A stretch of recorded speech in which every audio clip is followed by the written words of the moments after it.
Assalamualaikum warahmatullahi wabarakatuh. Bismillahirrahmanirrahim. Alhamdulillahirrabbilalamin. Kepada para bapak, para ibu yang dirahmati Allah Subhanahu wa taala, pada kesempatan pagi ini kami mau menyampaikan yang hubungannya masalah perbuatan kita yang tentunya kita tahu, kita bisa membedakan, dan apakah kita bisa meraba, yaitu tentang perbuatan-perbuatan kita. Kadang kita bisa berbuat baik, kadang kita bisa berbuat buruk.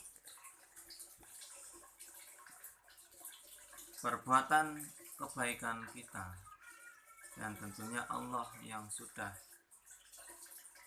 mengatur pada kita sendiri. Allah itu yang mengatur dalam segala hal yang terkait masalah perbuatan-perbuatan kita. Kita tidak tahu nanti jam sekian akan berbuat apa. Kita tidak tahu. Walaupun kita itu sudah merencanakan, tapi hanyalah Allah yang bisa memutuskan. Kita misalkan sudah merencanakan, oh nanti jam sekian ada pengajian, saya mau berangkat. Tapi kadang kehendak Allah beda. Kehendak Allah itu beda, yang tentunya disitu akan jadi suatu halangan buat kita. Mau ngaji tidak jadi. Ya karena misalkan keluarga ada yang sakit, ataupun misalkan ada sesuatu yang tidak bisa ditinggalkan.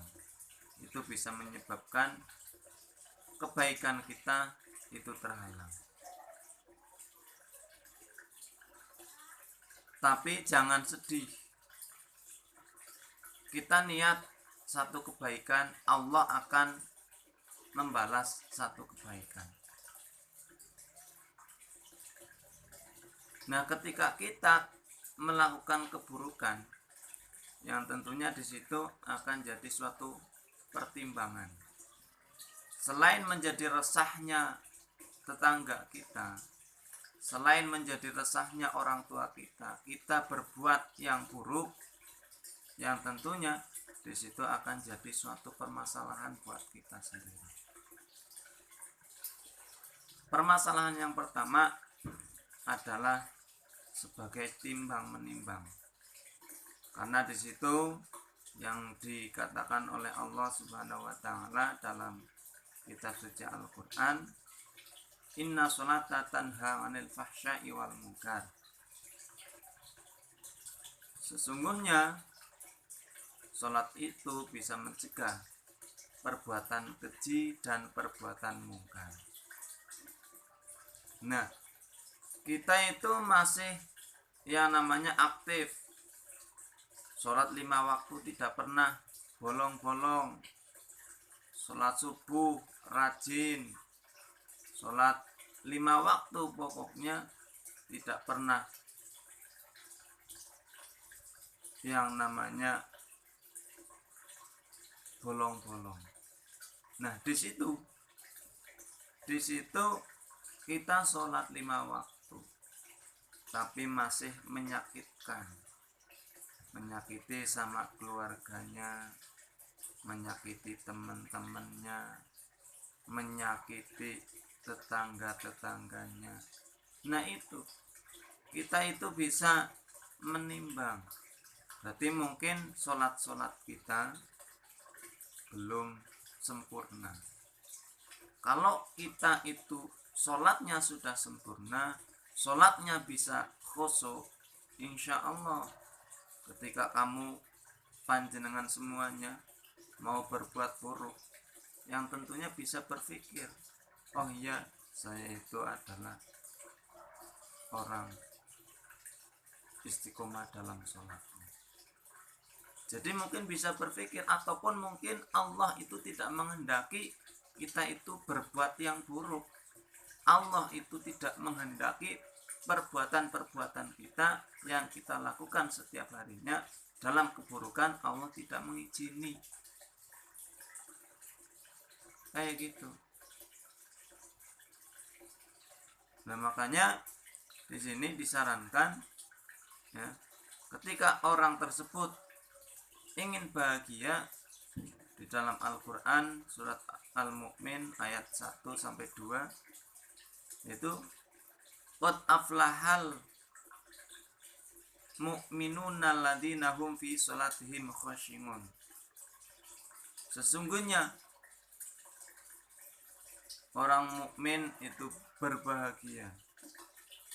Itu orang-orang yang melakukan sholat dengan khusyuk, ataupun di situ dengan tanda kutip khusyuk itu yang tentunya kita merasa hina bahwa kita itu adalah hambanya Allah, hamba yang paling lemah, hamba yang paling dongif, hamba yang penuh dengan kesalahan, dengan dosa-dosa.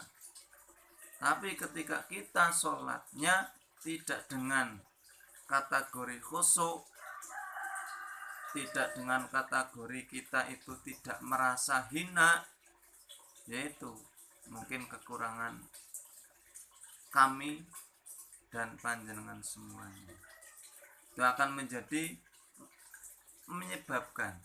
menjadikan ataupun menjadi penyebab perbuatan keburukan kita itu akan